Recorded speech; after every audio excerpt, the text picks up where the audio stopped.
Hi, I'm Gina Warburton. I am the Exhibitions and Collections Assistant and work front of house at Bury Art Museum. Today we're looking at 6 different paintings within our collection. We'll be looking at them in pairs and we'll be exploring the different connections between the 2 paintings and learn more about the artists behind them. So I hope you enjoy it. So the first 2 that we're going to look at is this one behind me, which is called War by Annalee Merritt, and we're going to look at one by Lady Elizabeth Butler that's called Listed for the Connaught Rangers. So the connection between these 2 paintings is that obviously they're both painted by women at the end of the 19th century, and they both depict scenes about war or military history, which is unusual at the time for women to do that, women artists to do that. So if I hadn't have told you the title of this painting, which is War, I don't think that many of you would have thought that this painting was about war. The reason for that is because these women are all dressed in beautiful dresses, colourful, and the painting looks more celebratory than showing and depicting scenes of battle. But once we know the title, if we look a bit closer at this painting, we can see over here that there are men in armour coming back from war. There's lots of symbols within this painting that refer to war and can tell us a bit of a story about what's happened. Over here we've got an olive wreath that depicts victory. So that can tell us that these people coming back from war have been victorious, which can tell us the reason why these women are wearing colourful dresses. It's a joyous occasion to celebrate. Over here is a palm leaf, and that can represent peace. So now you understand the reason for the celebrations in the painting. However, once you look a little closer, the scene becomes less joyous. So this lady, if we home into her face here, you can see that she's got a sombre expression. It's a beautiful expression, but it's painful and it's dark. And we can tell from her face and all the women around her that are looking at her in a distressed manner, we can kind of guess from that she has seen through all the men that are parading back from the war that her husband has not returned, so therefore he must have died at war. We can see here that she's holding a key in her hand, and that represents the key to the household. So she is now in charge of the household, and the realization is clear to see on her face, and it's the woman's responsibility of the house, and she's lost her husband and a partner for life. However, there's more to this painting than that. As we can see a circular pattern in the painting, the way that the woman's looking at this woman, the arms coming down here, the little boy's holding the arm there, and it's a circular pattern in the middle. The only boy in the interior scene of the painting, apart from the men coming back from war, the only male in the scene is this young boy here. And as you can see, he is holding a war horn. And he is looking off to the side of the painting. He's not involved in what's happening. He doesn't realise that his mother, or whoever she may be, whoever these people might be, is traumatised by the news that she's just heard or what she's just realised about her husband. And we can see that he is maybe dreaming about war, dreaming of going into battle. And that is the future that lies ahead for him. And he will end up in this circular pattern that happens in the painting. We can interpret what Annalee Merritt has put on the canvas as he will end up as one of these men that's either coming back from war or he could not be coming back from war, and it's a constant cycle. So Annalee Merritt, I think, in this painting is making a comment about all wars. She could have referred in her title to a specific war, but she's called it War in general. And the dresses that the women are wearing are not to any particular time period. We can't really put it to a particular era. There's pillars, there's different architecture in the background. And so it's a comment on the woman's side of war and the fact that the men go off and they come back and some don't, and the horrors of war. So Annalee Merritt had quite a lot of experience about war in her life. She was born in America, in Philadelphia, and then the American Civil War started, so her family moved to Prussia, and then the Franco-Prussian War started, so therefore her family moved to Britain, which is where she practiced her art practice and where she painted and became famous in Britain. She married a man called Henry Merritt, and he unfortunately died 6 years into their relationship, and the same year that they got married in 1877. And she painted this painting, which is on the front of this book about Annalee Merritt, called Love Locked Out. And this is what Annalee Merritt became the most famous for. And it's quite an emotional painting, and it shows Cupid locked out, and that's death's door. So she lost her husband, so her love can't find him again until she dies. So she has to get the key to death before she can be reunited with her husband. She did not marry anybody else, and she continued to paint. And then eventually, in Britain, she was around for World War I as well. So she has seen quite a lot of wars in her life. This one was painted in 1883, so after her husband had died, and you could maybe relate her experiences of war and her husband's death to this painting, and you could see how she would have an emotional connection with this lady who's lost her husband coming back from war. Moving on now to Listed for the Connaught Rangers by Lady Elizabeth Butler.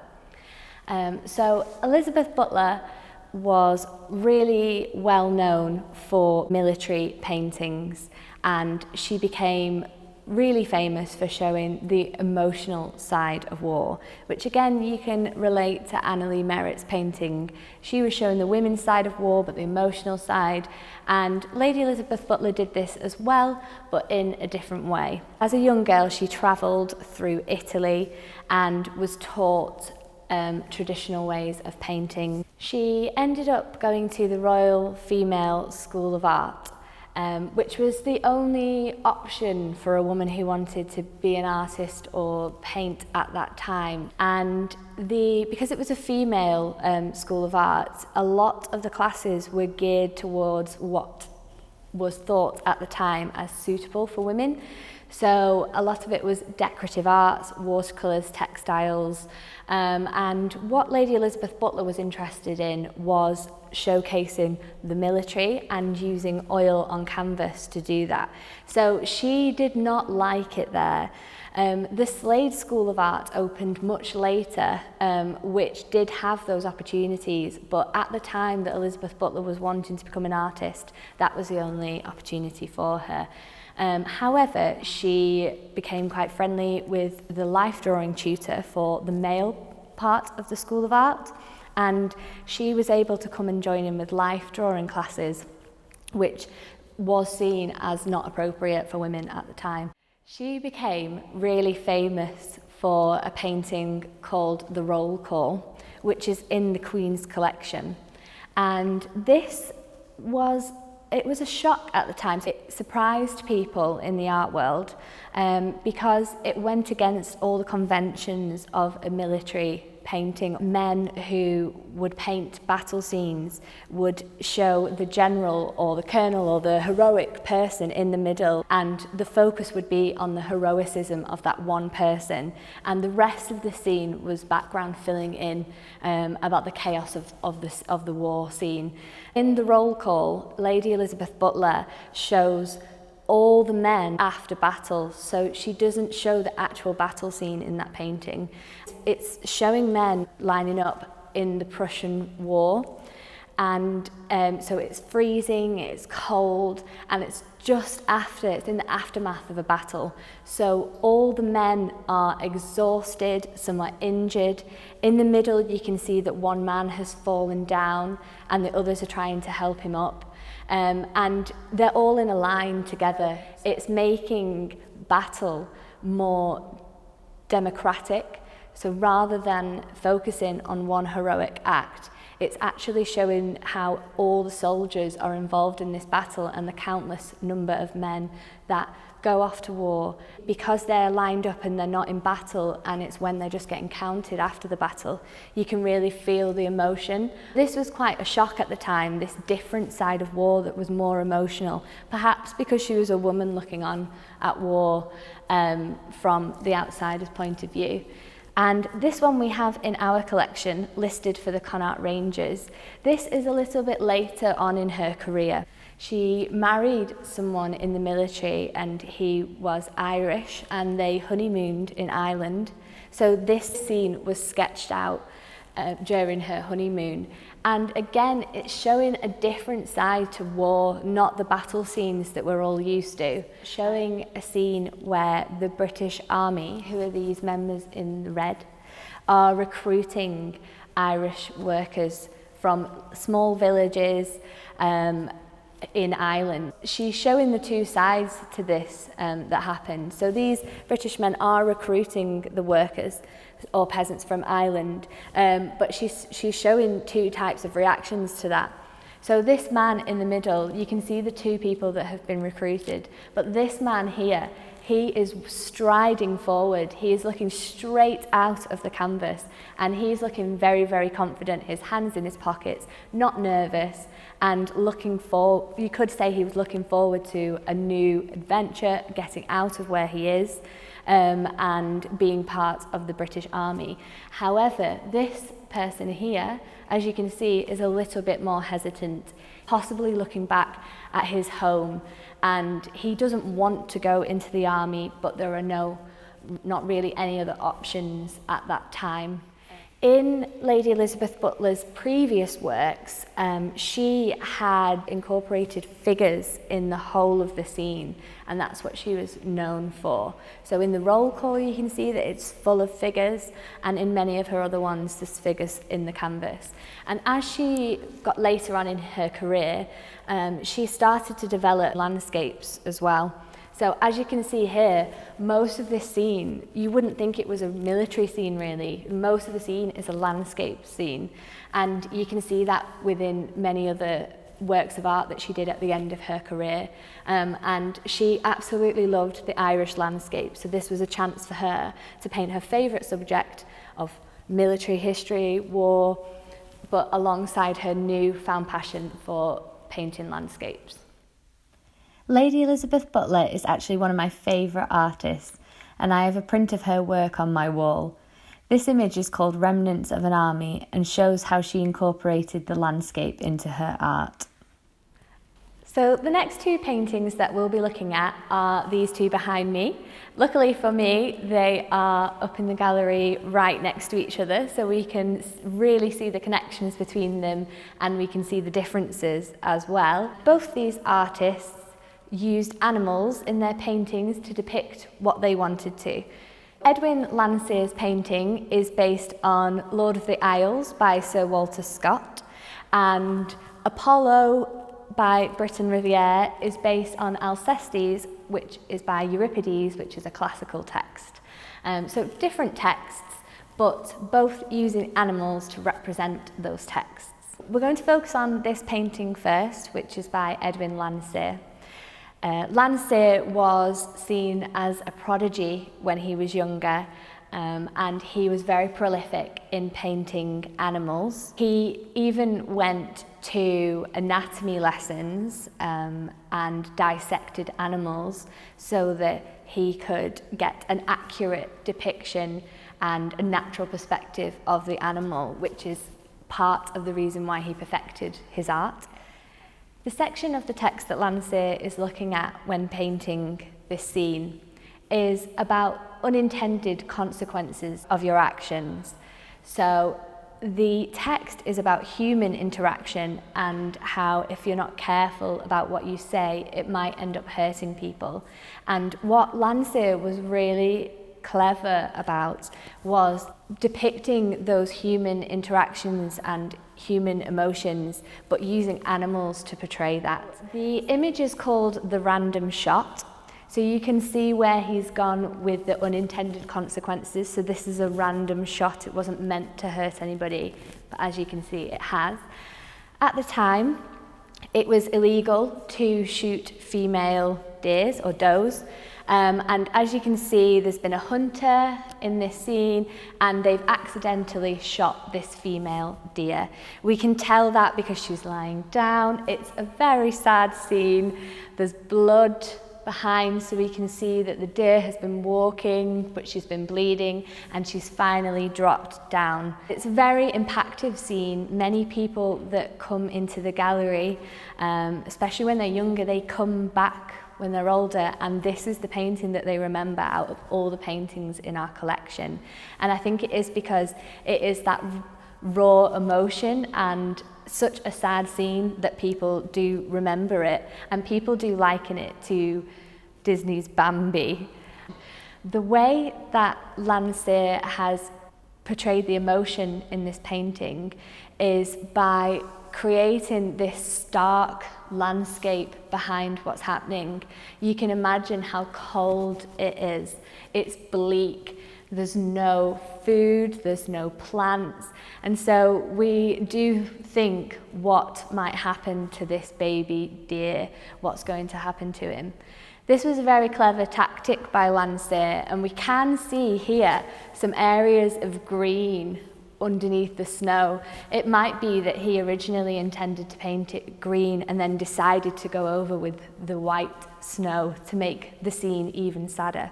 The stark red footprints against the white snow and the blue tones. We can see that the small deer, there's so many footprints around here, the baby deer has been panicking, and we can see this dark, foreboding shadow that's coming across from the left.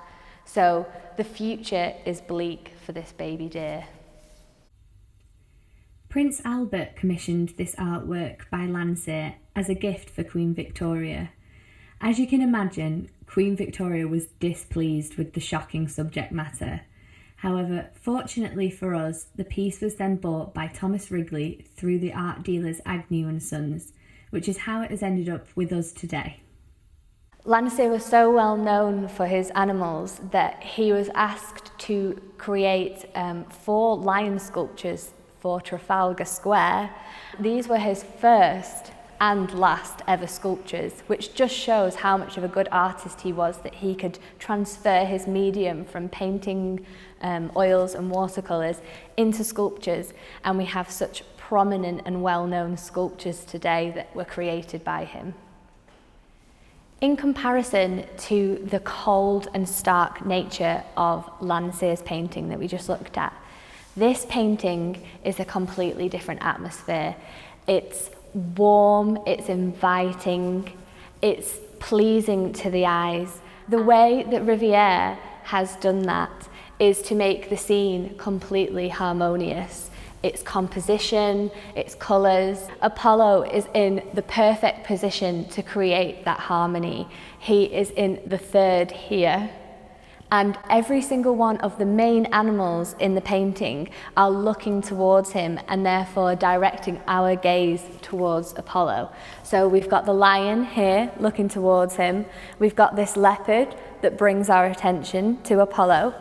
And the only animal that could disrupt that harmony is this goat here that's looking off to the side. But luckily, and very cleverly by Riviere, there's a rabbit right at the end that shoots our gaze directly back to Apollo. So the whole image is directed at making us feel at ease, making us feel warm and comforted. And this is a more literal interpretation of the text.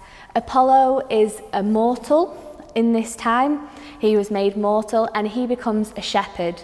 And even though he is mortal, at that time, he was the god of music and poetry and arts. And as you can see, he's playing his lyre in this painting, which is creating this atmosphere where animals that would usually tear each other apart, they could not be in the same place, but they are all relaxed and sleeping right next to each other. The painting is all about the power of music. So the music is creating this wonderful atmosphere, and Riviere has painted it beautifully to show that. The next 2 paintings we're going to look at is this one to my left, which is by Paul Falconer Poole, and it's called Welsh Peasant and Child, and we're going to compare it with George Clawson's Spring Morning, Haverstock Hill. The reason why I've picked these two paintings to compare is that they both depict the working classes in Victorian England, but they both do it in very different ways. So Paul Falconer Poole was really well known for his idyllic paintings. He showed the lower classes of society in an idealized version, as you can see in this painting. So he is depicting a young woman who is called a Welsh peasant and a child. We don't know if this woman is the mum or the sister, but we do know that she's very young and she's very pretty. She is holding this baby that's a child that's really well fed. We know from here, there's a jug down here, that these two, this mother and child, or sister and sister, are going to collect water from a spring. It's set in this rustic scene that makes you want to be there and makes you want to have a simple life that these people have, with no shoes and at one with earth, and it's basically a scene that was painted for something nice on their wall that can be a conversation piece they could have in their houses and not feel too bad about the world, like the poor are the poor and they are having this lovely rustic life. And the way that this is painted, it completely disregards what was actually happening at the time, and it's ignoring the fact that poor people might not have had shoes, disregarding the fact that they might not have enough food. So as I said, the child looks well fed. It's completely ignoring all those parts of Victorian society and depicting that way of life as a simple and slightly trivialised version of what that life is like. We have another painting by Poole in Bury Art Museum's collection called Going to the Spring. In this painting, again, you can see how Poole has created an idyllic, rustic scene with a working-class young girl from the country as the main focus. The way he has painted this image in a style known as contre-jour, which means the forefront is dark and the background is light, highlights the idyllic nature of the landscape behind the girl. Poole shows us a very pretty girl in a dress that is probably too old for her and not what working country girls would have worn in reality. Her messy hair and bare feet add to her appeal, and he paints her gently smiling at the viewer.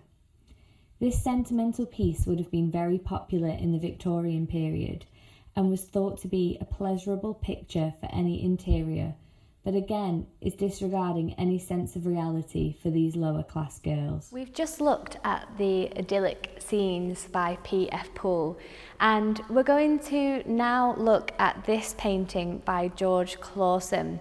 The reason why I've connected these two types of paintings is because, as we saw, the previous paintings show an ideal scene, and George Clawson was known at the time in the 19th century to be part of the social realism movement, which was actually showing an accurate depiction of the different classes and the different class systems that was occurring at the time in the Victorian period, and not portraying poor people in a degrading way, but in a way that was actually happening at the time. And we can see this perfectly in this painting. Clawson has picked this scene, which is in the suburbs of London, so it's in Hampstead Heath. The reason I think he picked this scene and this place for his painting is because London was expanding, so the city was expanding into the countryside, and the rich members of London City were now mingling with the country folk that were surrounding London. So we have a lady at the front who's obviously quite well-to-do, and she's walking forward. We can see a different class just behind her, who's this lady here, who's obviously a flower seller. But there's more than meets the eye here. This flower seller looks absolutely distraught. She's got a hand to her mouth, and this lady has just bought some flowers from her. So as this lady's wearing black, which was the tradition for a funeral, we can gauge in this painting that this lady has lost her husband and is going to a funeral, and she's just bought flowers from the flower lady behind her. So a sad scene. However, it is called Spring Morning Haverstock Hill. We can see it spring by the flowers and the leaves, and this lady is walking forward out of the canvas. So it's a hopeful piece that even though this lady's going through this trauma, she's walking out and towards a better life in front of her. Already we've got two types of class. Now on the right we have some workers as well. So as things were being developed into the countryside, they needed workers to work there. So these men are doing the roads that are leading out into the countryside. We can see if we follow the road, it goes to a sunlit background.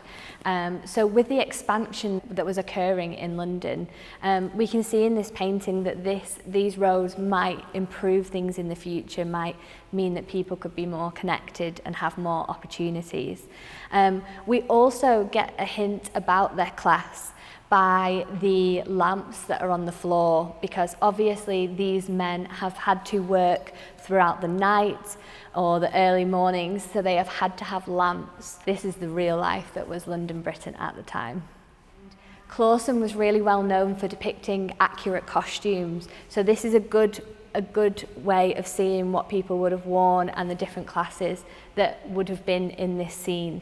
We've got this enigmatic character on the left.